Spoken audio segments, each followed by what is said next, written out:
Alors Olivier Carré, je vous retourne la question. Serez-vous candidat à votre propre succession en 2020 à la mairie d'Orléans? Et si oui, avec quelle étiquette? À ce jour, on a encore près de 18 mois, donc c'est long et il y a beaucoup de choses à faire. Mais a priori, c'est un travail que l'on a engagé résolument, qui nécessite de s'inscrire dans la durée. Et donc, a priori, je serai candidat à la municipale de 2020. Alors quelle les étiquette, vous savez, les étiquettes, c'est pas un poncif, c'est d'abord le parti du territoire sur lequel vous travaillez. On a été toujours élu sur des majorités de droite. Moi, je suis de centre droit. Les majorités qui sont représentées, qui nous représentent aujourd'hui au sein du conseil municipal, elles sont très larges. c'est vrai que vous faites partie Voilà. de ces maires macro-compatibles qui sont invités régulièrement à dîner à l'Élysée ou Le à régulier est un peu Matignon. exagéré, mais en tout cas, on a de très bons contacts avec ceux qui sont aujourd'hui au sein de l'exécutif et qui cherchent à réformer le pays. La semaine Parce dernière, qu'on est de ce bois-là. On veut faire avancer les choses. La semaine dernière, Olivier Carré, on a entendu Richard Ramos, le député MoDem du Loiret, dire qu'il sera dans la bataille des municipales en 2020. Qu'est-ce que vous en pensez? Mais il peut être dans la bataille, il y a beaucoup de gens qui vont être dans la bataille. La seule chose, c'est de savoir sur quelle majorité de projets, je l'ai évoqué tout à l'heure, les uns et les autres veulent se rallier. Si c'est le pouvoir pour le pouvoir, des ambitions personnelles, ça a déjà donné et c'est pas ce qu'il y a de mieux pour un territoire. Si c'est de continuer à transformer notre métropole, notre agglomération et surtout notre ville, alors à ce moment-là, on peut se retrouver sur beaucoup de sujets.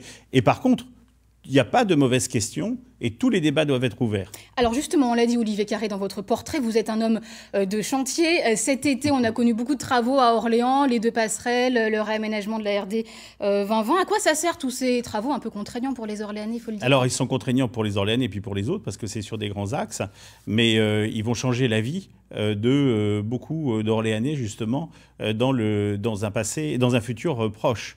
La passerelle, par exemple, que vous évoquez sur la RD 2020, c'est tout simplement tous les matins des dizaines de familles qui devaient passer, monter des marches, parfois avec des poussettes, il y avait une rigole pour pousser la poussette, et passer de l'autre côté sur l'école du Jardin des Plantes. Demain, elles passeront sur un passage clouté, sécurisé, et qui fait qu'on aura toute une partie de Saint-Marceau apaisée. Autre chantier en projet pour l'instant, celui de l'ancien hôpital Madeleine. On parle d'y installer un établissement d'enseignement supérieur. Où en est Absolument. ce projet? Eh bien, ça avance bien puisque la fac de droit et de gestion a voté le souhait d'être transféré à l'intérieur de l'hôpital Madeleine. Et en ce moment, on est en cours de démolition. Et je pense d'ici un an et demi, on aura la première pierre de cette fac. Et de gestion qui sera en centre-ville d'Orléans. Entre autres, mais elle va venir et il y aura beaucoup d'informations sur l'enseignement supérieur dans quelques semaines. Un autre sujet qui intéresse les Orléanais, Olivier Carré, est l'extension de la zone touristique du centre-ville qui permet au commerce d'ouvrir le dimanche.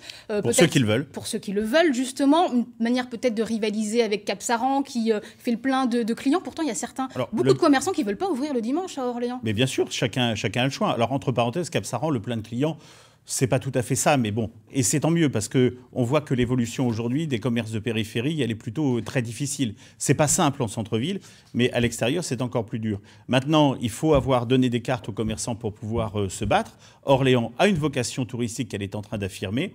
À partir de là, c'était bien de leur donner cette possibilité, cette liberté de pouvoir un dernier ouvrir mot, s'ils le veulent. rapidement, Olivier Carré. On a reçu tout à l'heure un communiqué de Jean-Pierre Sueur, votre prédécesseur à la mairie, qui évoque les propos de votre adjoint Serge Croire sur une 3e ligne de tramway à Orléans.